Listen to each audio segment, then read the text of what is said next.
노후에 성공한 사람들의 가장 큰 공통점은 경제적 독립을 끝까지 지킨다는 사실입니다. 많은 사람들이 은퇴 후 자식이나 주변에 기대며 살아가지만 진짜 성공적인 노후를 보내는 사람들은 자신의 돈과 선택을 끝까지 스스로 관리합니다. 경제적 독립은 단순히 돈이 많고 적음의 문제가 아니라 생활을 내 의지대로 통제할 수 있는 힘을 의미합니다. 실제로 노후의 불안과 빈곤은 대부분 소득이 사라질 때부터 시작됩니다. 일을 할 수 없는 시기에 안정적인 수입이 없다면 아무리 좋은 집이 있어도 자식이 있어도 원하는 삶을 이어가기 어렵습니다. 그래서 노후를 현명하게 준비하는 사람들은 반드시 연금, 저축, 투자 등을 통해 은퇴 후에도 스스로 생활비를 마련합니다.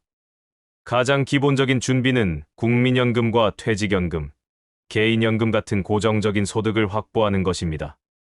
특히 은퇴 시점이 다가올수록 내 연금 수령액을 미리 점검하고 부족하다면 추가 저축이나 소득 활동을 병행하는 것이 필수입니다. 여기에 더해 투자도 매우 중요합니다. 단순히 은행에 돈을 넣어두는 것만으로는 부족하고 주식이나 채권, 펀드, 부동산 등 다양한 방법으로 자산을 분산해야 합니다. 물론 무리한 투자는 위험하지만 적절한 수준의 투자 없이 실질 자산을 지키기는 어렵습니다. 경제적 독립의 핵심은 자식에게 휘둘리지 않는 것입니다.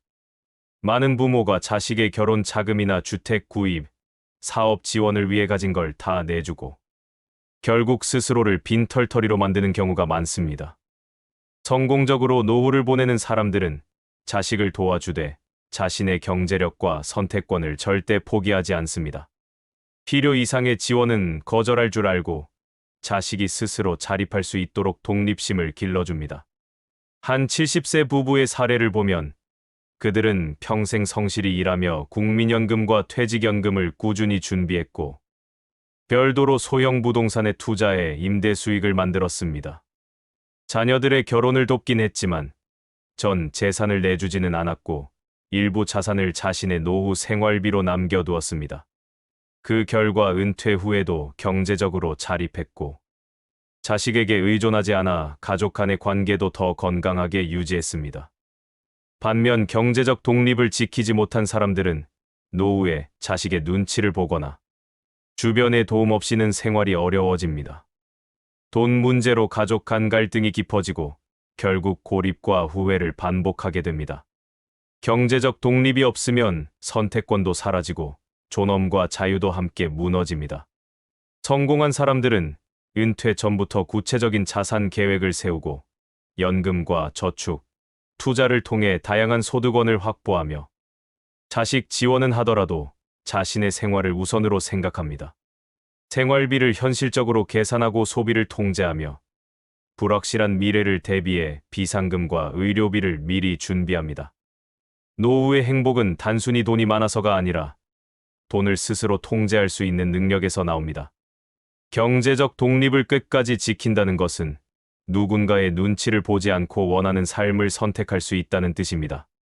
그래서 성공적인 노후를 꿈꾼다면 지금부터라도 연금과 저축, 투자 계획을 세우고 자산을 관리하며 경제적 자립을 준비해야 합니다.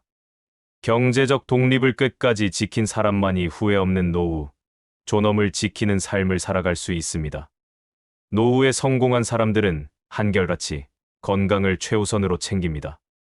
많은 사람들이 건강을 당연하게 여기며 살아가지만 나이가 들수록 몸은 서서히 약해지고 회복력도 떨어지기 때문에 건강을 방치하면 결국 병원비와 고통, 외로움까지 동시에 겪게 됩니다.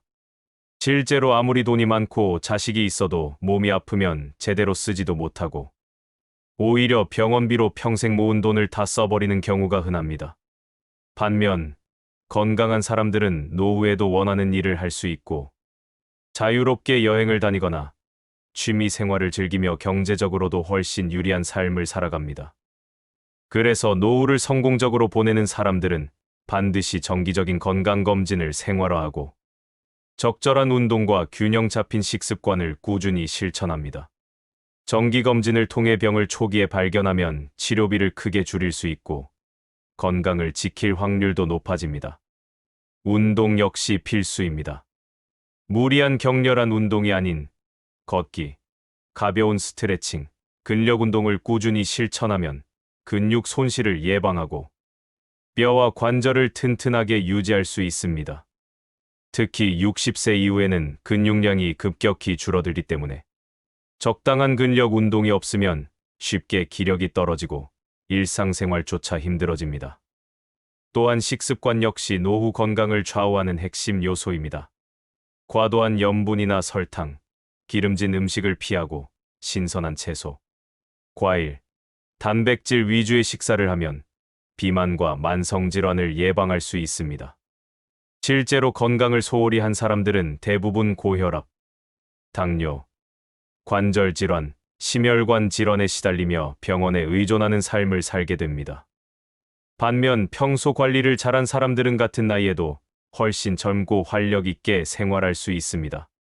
한 예로 70세 여성 A씨는 매일 아침 30분 걷기와 식단 조절, 정기검진을 꾸준히 실천하며 살아갑니다. 그 결과 병원비 지출이 거의 없고 오히려 여행이나 취미에 투자할 여유가 생깁니다. 반면 같은 또래의 B씨는 건강을 방치하다가 60대 중반부터 병원비와 약값으로 생활비의 대부분을 쓰고 움직이는 것도 불편해져 고립된 노후를 보내고 있습니다. 이처럼 건강을 챙기는 사람과 방치한 사람의 노후 격차는 시간이 갈수록 더 크게 벌어집니다. 건강은 단순히 몸의 문제를 넘어 경제적 안정과 심리적 여유, 인간관계까지 모두 연결됩니다. 몸이 건강해야 외출도 자유롭고 사람도 더 만나며 내가 원하는 삶을 선택할 수 있습니다. 그래서 노후를 성공적으로 보내려면 무엇보다 건강을 최우선으로 챙겨야 합니다. 지금부터라도 정기검진을 받고 가벼운 운동을 실천하며 식단을 조절하는 작은 습관을 시작해야 합니다. 건강한 몸이 있어야 비로소 진짜 자유로운 노후가 가능하고 원하는 일을 하며 존엄을 지킬 수 있습니다. 돈도, 사람도, 선택도 결국 건강이 뒷받침될 때 의미가 있습니다. 늦기 전에 스스로를 돌보고 건강을 내 노후 자산으로 만드는 준비를 시작해야 합니다. 노후에 성공한 사람들의 또 다른 공통점은 소소한 일과 취미를 절대 놓지 않는다는 점입니다. 많은 사람들이 은퇴를 하면 비로소 아무 일도 안 하고 편안하게 쉴 수 있다고 생각합니다. 하지만 막상 그렇게 아무것도 하지 않는 생활을 시작하면 처음 며칠은 좋을지 몰라도 곧바로 무기력함과 무료함에 빠지게 됩니다. 실제로 은퇴 후 하루 종일 TV를 보거나 시간을 때우듯 보내는 삶을 지속하면 활력은 물론이고 정신 건강까지 급격히 약해집니다. 그래서 노후를 행복하게 보내는 사람들은 반드시 자신만의 소소한 일거리나 취미를 유지합니다. 이때의 일이 반드시 돈을 버는 직업을 의미하는 것은 아닙니다.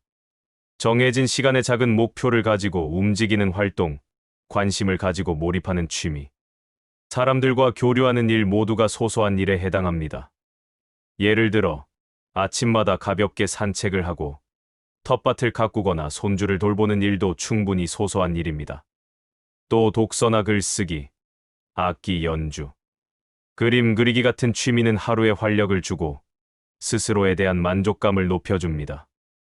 일부 사람들은 봉사활동이나 파트타임 소득 활동을 통해 타인과 연결되고 스스로가 사회에 필요한 존재라는 자존감을 유지합니다.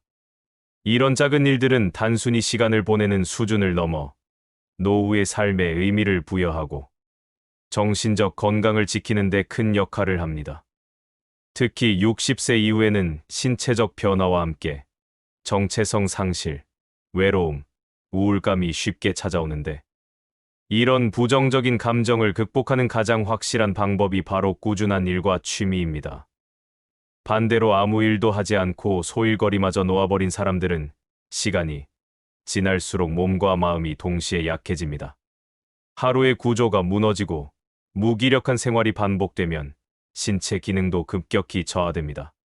이는 결국 병원 의존, 인간관계 단절, 경제적 불안정으로 이어질 수 있습니다. 실제로 노후의 소소한 일과 취미를 유지하는 사람들은 같은 나이라도 훨씬 건강하고 표정도 밝으며 삶의 만족도가 높습니다. 또 주변 사람들과의 관계도 더 활발하게 유지됩니다. 한 70대 부부는 매일 아침 함께 산책을 하고 오후에는 독서와 소규모 봉사활동을 실천합니다. 이들은 정기적인 일과와 취미를 통해 서로를 지탱하며 우울감 없이 안정적인 노후를 보내고 있습니다. 반면 이를 모두 멈추고 TV와 침대에만 의존한 또 다른 노인은 불과 몇 년 만에 건강이 나빠지고 외로움과 우울증에 시달리게 됐습니다. 결국 노후의 성공은 단순히 돈이나 건강만으로 완성되지 않습니다. 소소한 일과 취미를 놓지 않는 꾸준한 실천이 있어야 삶의 의미를 지키고 스스로를 잃지 않는 노후를 보낼 수 있습니다. 지금부터라도 가벼운 일거리, 관심 있는 취미를 찾고 정기적인 루틴을 만들어야 합니다. 그런 작은 실천들이 쌓여 노후의 활력을 유지하고 자신이 필요한 존재라는 자존감을 지키며 더 건강하고 안정적인 삶으로 이어집니다. 아무 일도 안 하는 삶은 노후를 무너뜨리지만 소소한 일과 취미는 오히려 노후를 더 빛나게 만듭니다. 노후에 성공한 사람들은 인간관계를 넓게만 가져가지 않습니다. 오히려 억지로 관계를 넓히는 대신 좁고 깊게 관리하는 공통점이 있습니다. 많은 사람들이 나이가 들수록 외로움을 걱정하고 사람을 많이 만나야 한다고 생각합니다. 그래서 무리해서 새로운 모임에 나가거나 억지로 인간관계를 넓히려는 경우가 많습니다. 그러나 그런 관계는 대부분 피상적이고 진짜 위기 상황이나 외로움 속에서는 아무런 힘이 되지 않는 경우가 많습니다.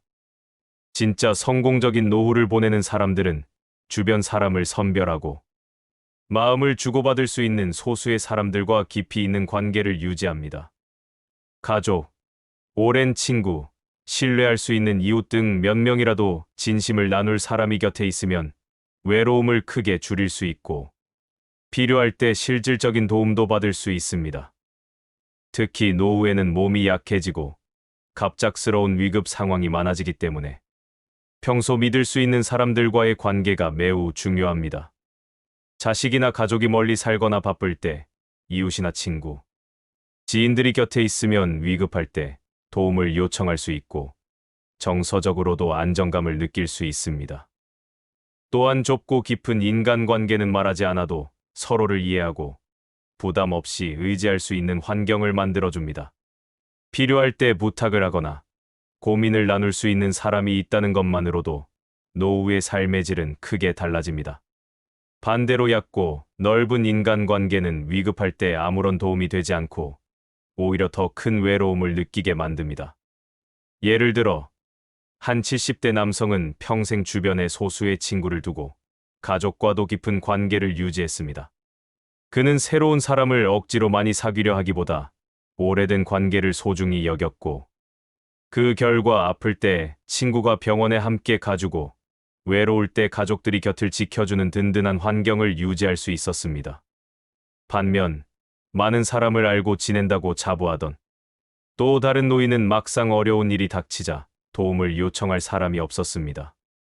겉으로는 사람을 많이 알고 있었지만 깊은 신뢰가 없는 관계는 위기 앞에서 쉽게 무너졌습니다. 결국 노후의 인간관계는 숫자가 아니라 깊이와 신뢰가 핵심입니다.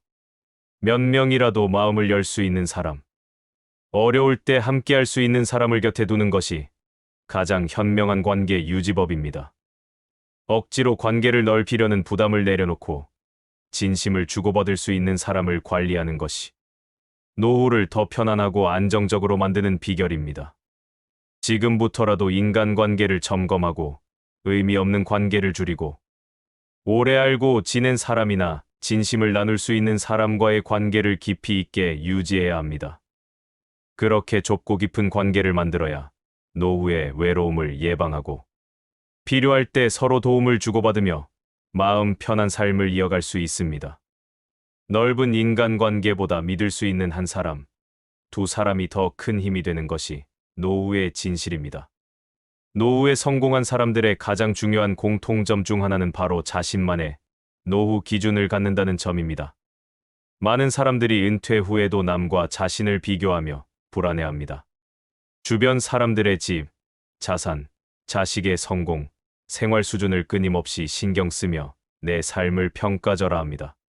그러나 그렇게 남과 비교하는 순간 내 노후는 흔들리고 자존감과 만족감도 무너집니다. 반면에 노후를 성공적으로 보내는 사람들은 분명한 기준을 가지고 살아갑니다. 남의 기준이 아닌 내 상황에 맞는 선택을 스스로 결정합니다. 그 기준이 흔들리지 않으니 주변의 시선이나 평가에 휘둘리지 않고 더 안정적이고 만족스러운 삶을 이어갑니다. 특히 노후는 누구나 각자의 상황이 다릅니다. 경제력, 건강 상태, 가족 환경, 취미, 가치관이 모두 다르기 때문에 남과 똑같이 살아갈 필요가 없습니다. 예를 들어, 어떤 사람은 아파트를 소유하고 넓은 집에서 사는 것을 선택할 수 있지만, 또 다른 사람은 작은 전세나 월세를 선택해도 충분히 만족스러운 노후를 보낼 수 있습니다. 중요한 것은 내가 감당할 수 있는 경제적 범위와 내 삶의 우선순위를 기준으로 선택을 내리는 것입니다. 또한 자신만의 노후 기준을 가진 사람은 자식이나 가족에게 휘둘리지 않습니다. 자식을 도울 수는 있지만 내 노후의 안전을 우선으로 생각하고 필요한 부분은 분명히 선을 긋습니다. 그렇게 해야 노후의 경제적 독립을 유지할 수 있고 가족 간의 갈등도 최소화할 수 있습니다. 한 예로 60대 여성 A씨는 집은 크지 않아도 관리하기 쉬운 곳이면 충분하다. 자식은 독립적인 존재이며 내 노후는 내가 책임진다는 명확한 기준을 가지고 노후를 설계했습니다. 그 결과 큰 욕심 없이 실속 있는 작은 집에서 건강을 챙기며 안정적인 생활을 이어가고 있습니다. 반대로 남의 기준에 휘둘리는 사람들은 자꾸만 비교 속에 자신을 낮추고 필요 없는 지출과 스트레스로 고통을 겪습니다. 남들처럼 보여야 한다는 생각 때문에 무리하게 대출을 받고 자식에게 모든 걸 내어주며 결국 자신을 돌보지 못하는 경우도 많습니다. 노후에 필요한 것은 화려함이 아니라 안정감과 만족감입니다. 이를 위해선 자신만의 명확한 기준을 갖고 흔들리지 않는 선택을 해야 합니다. 경제적 상황을 정확히 파악하고 건강을 최우선으로 챙기며 인간관계를 좁고 깊게 유지하고 내 가치관에 맞는 생활 방식을 선택하는 것이 진짜 성공적인 노후입니다. 남과 비교하지 않고 내 상황에 맞는 삶을 살아가는 것, 그것이 결국 후회 없는 노후를 만들어줍니다. 지금부터라도 주변 시선에 흔들리지 말고 나만의 노후 기준을 세워야 합니다. 내가 원하는 삶, 내가 지킬 수 있는 삶을 선택하는 것이 진정한 노후 성공의 비결입니다.